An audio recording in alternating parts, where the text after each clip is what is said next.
अरिहंत देव को नित्य नमो, जिनके वचनाम्बुधि मंथन से निकला यह ज्ञानामृत सुमधुर, तुम पियो इसे मन अंजलि से।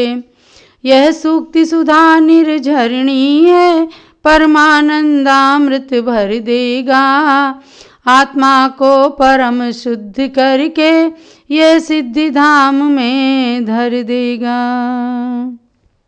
भव्यात्माओं, ज्ञानामृत ग्रंथ का द्वितीय भाग चल रहा है, जिसमें आप अनेकानेक विषयों को सुन रहे हैं। निश्चित रूप से आपको अच्छा लगता होगा। ज्ञान का अमृत ही ऐसा है। अमृत तो सब लोग पीना चाहते हैं, इसलिए कि अमृत प्राणी को अमर कर देता है। इसलिए देवताओं का एक नाम है अमर। तो वहाँ ये मतलब नहीं है कि फिर वो अमर हो गए, कभी मरेंगे ही नहीं। वहाँ ये मतलब है कि उन देवताओं का कभी भी अकाल में मरण नहीं होता। जितनी आयु वो बांध कर आए हैं, उतनी आयु निश्चित रूप से भोग करके ही उन्हें देवता की पर्याय से जाना पड़ता है। तो ये तो व्युत्पत्ति अर्थ हो गया कि अमर, जो अकाल मृत्यु से मरण को प्राप्त नहीं होते हैं।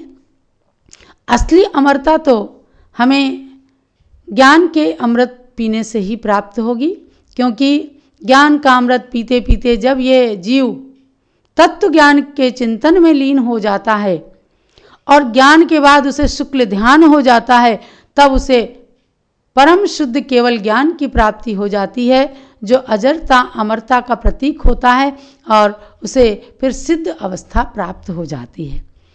तो मैंने आपको बताया कि ज्ञानामृत का पान करने से इस जन्म में मानव जीवन में भी बहुत सुंदर आनंद की प्राप्ति होती है, और वही आनंद अमृत का काम करता है, क्योंकि उसी आनंद में, उसी आनंद की नदी में जब आप डुबकी लगाएंगे, ज्ञानामृत में, ज्ञानामृत के समुद्र में जब डुबकी लगाएंगे, तो निश्चित रूप से जो ज्ञानावरण कर्म हैं तो वो नष्ट होंगे और अपना ज्ञान का क्षयोपशम वृद्धिंगत होगा। तो धीरे धीरे एक दिन हम भी अजर अमर पद को प्राप्त करने में सक्षम बन जाएंगे। आज मैं आपको इस ज्ञानामृत ग्रंथ के द्वितीय भाग में 21वें अध्याय में ले चलती हूँ। इस अध्याय का नाम है सम्यक दर्शन की उत्पत्ति के कारण। अच्छा लगेगा आपको कि सम्यक दर्शन को उत्पन्न करने में कौन कौन से कारण हैं। आपके सम्यक दर्शन है या नहीं, ये तो केवली भगवान जान सकते हैं, लेकिन बाह्य चिन्हों से आप जरूर जान सकते हैं कि यदि आप सच्चे देव शास्त्र गुरु पर श्रद्धान करते हैं तो निश्चित रूप से सम्यक दृष्टि है। और इस पाठ के अंदर तो ज्ञानमती माता जी ने बताया है कि सम्यक दर्शन किसको, कब और कैसे हो सकता है, ये जानना है। 3 बातें इसमें मुख्य हैं। ये भव्य जीव को ही होगा। भव्य मतलब जिसकी आत्मा के अंदर मोक्ष जाने की शक्ति है, चाहे कभी भी जाए, लेकिन वो शक्ति विद्यमान है, वो कहलाता है भव्य। अभव्य को कभी भी सम्यक दर्शन नहीं होगा, लेकिन वो स्वयं जान नहीं पाएगा कि मैं भव्य हूँ कि अभव्य हूँ। बस बाह्य पहचान यही कही जाती है कि यदि आपने एक बार भी सम्मेद शिखर शाश्वत सिद्ध क्षेत्र के पर्वत की वंदना कर ली तो समझो हम भव्य हैं। किसी ना किसी भाव में मोक्ष जाना हमारा निश्चित है। तो ऐसे भव्य प्राणियों को ही सम्यक दर्शन उत्पन्न होता है। काल लब्धि आदि निमित्तों के मिलने पर होता है, उसके बिना नहीं होता। और अंतरंग बहिरंग दोनों ही कारण से होता है। बहिरंग बहुत सारे कारण मिल गए, अंतरंग में क्षयोपशम नहीं हुआ तो नहीं हो सकता। अंतरंग में क्षयोपशम है, बाह्य कोई निमित्त नहीं मिला तो भी नहीं होगा। तो बिना कारण के सम्यक दर्शन नहीं होगा। तो उसकी उत्पत्ति के जो कारण बताए हैं, तो ये विशेष बात बताई षटखंडागम आदि धवला आदि ग्रंथों के आधार से कि चारों ही गतियों में सम्यक दर्शन उत्पन्न हो सकता है। यानी नरक गति में भी सम्यक दर्शन को प्राणी उत्पन्न कर सकता है। तो कैसे? श्री गुणधर आचार्य, पुष्पदंत भूतबली आचार्य के वचन भी प्रमाण है हम सबके लिए, तो श्री गुणधर आचार्य का जो कसाय पाहुड़ नाम का सिद्धांत ग्रंथ है वह द्वादशांग का अंश है। इस बात पर श्रद्धान करना है। उन्होंने कहा है स्वयं कसाय पाहुड़ के अंदर, पूवम्मि पंचमम्मि धू दसमे वत्थुम्मि पाहुड़े तदिये पेजम पाहुडम मिदु हवधि कसायाण पाहुडम नाम। अर्थात पांचवें ज्ञान प्रवाद पूर्व की 10वीं वस्तु में पेज पाहुड़ नाम का जो तीसरा अधिकार है उससे कसाय पाहुड़ उत्पन्न हुआ है। इस बारे में आपको बताना है कि पूज्य गणनी ज्ञानमती माता जी गौतम गणधर वाणी को बार बार पढ़ने के लिए प्रेरणा प्रदान करती हैं। आप भी जम्बूदीप हस्तिनापुर से मंगाइए, छोटी सी पुस्तक है, 10 अध्याय में निबद्ध है, जैसे तत्वार्थ सूत्र। तो उसके अंदर गौतम गणधर की जो बहुत लंबी चौड़ी वाणी आज भी उपलब्ध है, उसमें से ही चुन चुन करके मोती के समान 10 अध्याय रखती हैं ज्ञानमती माता जी ने, कि हर मनुष्य, हर जैन श्रद्धालु नर नारी उसका प्रतिदिन पाठ करें। एक दिन आप 10 अध्याय का पाठ करेंगे, आधा से पौन घंटा लगेगा, केवल आपको आधा घंटे में ही हो जाता है, तो 1000 उपवास का फल मिल जाता है। और गौतम गणधर वाणी को आपको इसलिए विशेष श्रवण करना है, विशेष रूप से पढ़ना है कि आज से 2570 साल पहले जो वाणी उन्होंने कही, तो वही चतुर्थ काल की वाणी आज हमारे सामने ग्रंथों में उपलब्ध है, उसी का इसमें संग्रह किया गया है। वर्तमान में तो कोई भी द्वादशांग को निबद्ध ही नहीं कर सकता, क्योंकि गणधर भगवान के अंदर ही शक्ति होती है। आप पढ़ते भी हैं, तीर्थंकर की धुनि गणधर ने सुनि अंग रचे चुनि ज्ञानमयी, सो जिनवर वाणी शिव सुखदानी त्रिभुवन मानी पूज्य भई। तीर्थंकर भगवान की जो दिव्य ध्वनि कीर्ति है उसको गणधर भगवान ही झेलते हैं, और वे अंतर मुहूर्त के अंदर ही द्वादशांग की रचना कर देते हैं अपने ज्ञान से। उन्हें मना पर यह ज्ञान हो जाता है। यहाँ तक कि श्रुत केवली भी उस ज्ञान को प्राप्त कर लेते हैं, लेकिन उसे लेखनीबद्ध नहीं कर सकते, उसे निबद्ध नहीं कर सकते। आज हम लोग तो कोई भी कर ही नहीं सकता, कोई विद्वान चाहे, कोई साधु चाहे, तो द्वादशांग कोई निबद्ध नहीं कर सकते। यदि किसी ने किया तो समझो अनधिकृत चेष्टा है। वरना गुणधर आचार्य इतने बड़े आचार्य हुए, पुष्पवंत भूतबली, जिन्होंने 60 खंडागम कसाय पाहुड़ की रचना की, वे द्वादशांग की रचना कर देते? नहीं, ऐसे अनधिकृत चेष्टा किसी ने नहीं की। हमें तो केवल ये आदेश मिला है कि जो चारों अनुयोगों में निबद्ध जिनवाणी है, हम उसका अध्ययन मात्र करें। ये अंग और पूर्व के अंश हैं, उन अंशों का स्वाध्याय मात्र करके भी हम सब लोग धन्य धन्य हो सकते हैं। 60 खंडागम सिद्धांत ग्रंथ आप समझते हैं कहाँ से मिला? ये द्वितीय आग्रायणी पूर्व जो 14 पूर्व हैं, उनमें से द्वितीय आग्रायणी पूर्व की चयन लब्धि नाम के 5वें अर्थाधिकार के चौथे प्राभृत से निकला हुआ है, इसलिए इसका नाम है कर्म प्रकृति महाप्राभृत। इसी पर पुष्पवंत भूतबली आचार्य ने रचना की है, और धवला जय धवला नाम की टीका भी श्री वीरसेन आचार्य ने लिखी। 60 खंडागम की टीका का नाम है धवला, कसाय पाहुड़ की टीका का नाम है जय धवला। इन सब में आप पढ़िए। मैंने तो इसलिए बताया कि इनके अंदर सम्यक दर्शन की उत्पत्ति के बहुत सुंदर सब कारण दिए हैं। इसलिए ज्ञानामृत के भी इस पाठ में पूज्य ज्ञानमती माता जी ने बहुत सार रूप में उसको दिया है।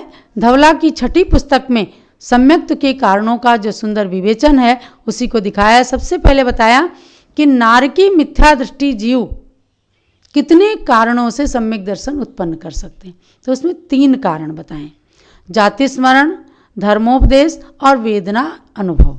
वेदना से अभिभूत होकर के भी कितने ही नारकी जीव, कितनी वेदना है यहाँ पर, अब मैं कभी भी ऐसा कार्य नहीं करूँगा कि जिससे मुझे नरक में जाना पड़े, तो ऐसे भी सम्यक दर्शन उत्पन्न हो जाता है। तिर्यंच जीवों में 1 इंद्री, 2 इंद्री, 3 इंद्री, 4 इंद्री और असंगी पंचेंद्री को तो सम्यक दर्शन हो ही नहीं सकता। संगी पंचेंद्री जीव जो हैं वे दिवस पृथक तो यानी 3 दिन से लेकर 7 दिन के बीच में, जन्म लेने के बाद 3 दिन से लेकर 7 दिन तक के बीच में भी उनके सम्यक दर्शन की उत्पत्ति की योग्यता आ जाती है। उत्पन्न चाहे बाद में भी करें, लेकिन योग्यता उनके अंदर आ जाती है। तो ऐसे तिर्यंच जीवों के जाति स्मरण से, धर्मोपदेश सुन करके या जिन बिंबों का दर्शन करके भी सम्यक दर्शन की उत्पत्ति हो जाती है। जैसे समझो कि कोई तिर्यंच समोसरण में जा रहे हैं, मानस स्तंभ को देखा, जिन बिंब के किसी भी मंदिर के जिन बिंब के रथ यात्रा निकल रही है उसको देख करके भी उनको सम्यक दर्शन उत्पन्न हो सकता है। कोई जाति स्मरण हो जाए, उनको सम्यक दर्शन उत्पन्न हो सकता है। बहुत उदाहरण भरे पड़े हैं आगम के अंदर। जिन बिंब का दर्शन बहुत ही महत्वपूर्ण कहा गया है। तो मनुष्यों में कहा है कि जो गर्भज हैं, पर्याप्तक हैं, मिथ्या दृष्टि, ऐसे जो मिथ्या दृष्टि मनुष्य हैं तो प्रथम सम्यक्त को उत्पन्न करते हैं, सम्मूर्छन और अपर्याप्तक जीव नहीं उत्पन्न करते। तो इन मनुष्यों के अंदर 8 वर्ष की उम्र के बाद ही सम्यक दर्शन की उत्पत्ति के लिए योग्यता प्राप्त होती है। तो किसी भी काल में उसके बाद 3 कारणों से ये सम्यक दर्शन को उत्पन्न कर सकते हैं, जाति स्मरण से, धर्मोपदेश सुन करके या जिन बिंब के दर्शन से। हम और आप मनुष्य हैं, तो यदि सम्यक दर्शन है तो उसको दृढ़ कीजिए, नहीं है तो हमेशा ऐसा प्रयत्न कीजिए कि हमारे अंदर सम्यक दर्शन की उत्पत्ति हो। जिनेंद्र भगवान के दर्शन को तो इतना महत्व दिया है कि उनके दर्शन मात्र से निधत्त और निकाचित कर्म के भी टुकड़े टुकड़े हो जाते हैं। इसलिए महानुभाव, भगवान के दर्शन का नियम कर लीजिए। As food is necessary for the body, prayer is necessary for the soul. Prayer क्या है? भगवान के दर्शन करना तो प्रेयर है। वहीं पर असली प्रार्थना तो मंदिर में होती है। आप घर के वातावरण में असली प्रार्थना नहीं कर सकते, ना अपनी आत्मा के लिए और न किसी के लिए। भगवान के सामने जहाँ वीतराग छवि होती है तो वहीं पर सम्यक दर्शन भी उत्पन्न होता है। अपने लिए, दूसरों के लिए वास्तविक प्रार्थनाएं भी होती हैं। तो महानुभाव, सम्यक दर्शन की उत्पत्ति के लिए इसके अंदर 5 लब्धियां बताई हैं: क्षयोपशम, विशुद्धि, देशना, प्रायोग्य और करण लब्धि। इन 5 लब्धियों के बारे में पढ़िए कि सब कुछ ऑटोमेटिक होता है। आप दर्शन कर रहे हैं भगवान के या गुरु का उपदेश सुन रहे हैं, विशुद्धि आई परिणाम के अंदर, सब ऑटोमेटिक प्रक्रिया अंदर चल रही है। कर्मों का क्षयोपशम होता है और सम्यक दर्शन उत्पन्न हो जाती है। वहाँ इन लब्धियों के लक्षण आपको नहीं जानने पड़ते। लक्षण स्वरूप तो इसलिए जानना है कि इस प्रकार से सम्यक दर्शन उत्पन्न होता है, लेकिन जब उत्पन्न होता है तो ये सब ऑटोमेटिक प्लांट चलता है। तो निसर्गज और अधिगमज के नाम से भी सम्यक दर्शन के 2 भेद बताए हैं। और जब सम्यक दर्शन के बारे में पढ़ेंगे आप औपसमिक, क्षायिक, क्षायोपसमिक। जब कर्म की प्रकृतियाँ, मिथ्यात्व की प्रकृतियाँ शांत हो जाती हैं, उपशम हो जाती हैं, सम्यक दर्शन प्रकट होता है, उस सम्यक दर्शन को कहते हैं उपशम। कुछ क्षय और कुछ का उपशम होता है, वो कहलाता है क्षयोपशम। और क्षायिक सम्यक दर्शन, जब अनंतानुबंधी क्रोध, मान, माया, लोभ, मिथ्यात्व, सम्यक मिथ्यात्व और सम्यक प्रकृति, इन मिथ्यात्व की 7 दर्शन मोहनी की 7 प्रकृतियों का पूर्ण रूप से क्षय हो जाता है, तब क्षायिक सम्यक दर्शन प्रकट होता है। ये केवली और श्रुत केवली के पाद मूल में ही क्षायिक सम्यक दर्शन प्रकट होता है। पंचम काल में क्षायिक सम्यक दर्शन नहीं है। क्षयोपशम सम्यक दर्शन ही हमें और आपको है। क्षायिक सम्यक दर्शन की प्राप्ति महाराजा श्रेणिक ने भगवान महावीर के समोसरण में किया था, और उस क्षायिक सम्यक दर्शन को प्राप्त करके उन्होंने इतनी भक्ति की थी, इतनी भक्ति की थी भगवान महावीर की, कि उन्होंने जो इससे पहले एक मुनिराज के गले में धर्म विद्वेष के कारण मरा हुआ सर्प डाल दिया था, उसी समय उनको 7वें नरक की 33 सागर की आयु का बंध हो गया था। महानुभाव देखिए, किंतु भगवान महावीर की भक्ति करते करते उन्होंने उस 33 सागर की आयु को 84,000 साल की आयु के रूप में प्रथम नरक की मध्यम आयु तक वापस ले आए। वो आयु बंद हो जाता तो छूटता नहीं। उत्कर्षण अपकर्षण तो हो सकता है, तो उन्होंने अपकर्षण कर लिया, घटा लिया आयु को, और आगे आने वाले चतुर्थ काल में वे महापद्म नाम के प्रथम तीर्थंकर होंगे। मैंने क्षायिक सम्यक दर्शन के बारे में आपको बताया कि उन्होंने दर्शन मोनि की सातों प्रकृतियों का क्षय कर दिया और सम्यक दर्शन को, क्षायिक सम्यक दर्शन को प्राप्त कर लिया था। तो बहुत ही सुंदर वर्णन इसके अंदर आया है। सम्यक दर्शन के 10 भेदों का भी वर्णन किया है आत्मानुशासन ग्रंथ के आधार से। जब आप इसको पढ़ेंगे तब आपको समझ में आएगा कि किस तरह से आज भी हम लोग सम्यक दर्शन को प्राप्त कर सकते हैं। सराग बीतराग के भेद से भी 2 प्रकार का सम्यक दर्शन होता है, लेकिन आज के युग में मुनियों को भी, बड़े बड़े संतों को भी सराग सम्यक दर्शन ही है। और उस सराग सम्यक दर्शन को प्राप्त करके भी हम सब लोगों को सम्यक दृष्टि बनना है और आगे क्षायिक सम्यक दर्शन प्राप्त करने की कामना करनी है। अनंतानंत संसार संतति छेद कारणम जिनराज पदाम्बोज स्मरणम शरणम मम। इस पाठ के अंत में पूज्य ज्ञानमती माता जी ने जिनेंद्र भगवान की भक्ति को परम निमित्त मान करके, प्रबल निमित्त मान करके, सम्यक दर्शन की उत्पत्ति में जो प्रबल निमित्त है उसके बारे में कहा है कि जिनेंद्र भगवान के चरणों का स्मरण अनंत अनंत संसार की परंपरा को समाप्त करने में सक्षम है, वही मेरे लिए शरण है।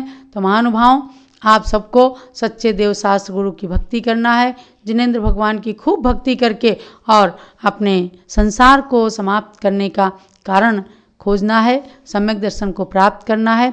इसीलिए इस सम्यक दर्शन की उत्पत्ति के कारण वाला पाठ भी आपको पढ़ना है। ये पाठ भी आपको सम्यक दर्शन को उत्पन्न कराने में और सम्यक दर्शन की वृद्धि करने में निमित्त बने। यही आप सबके लिए मंगल आशीर्वाद।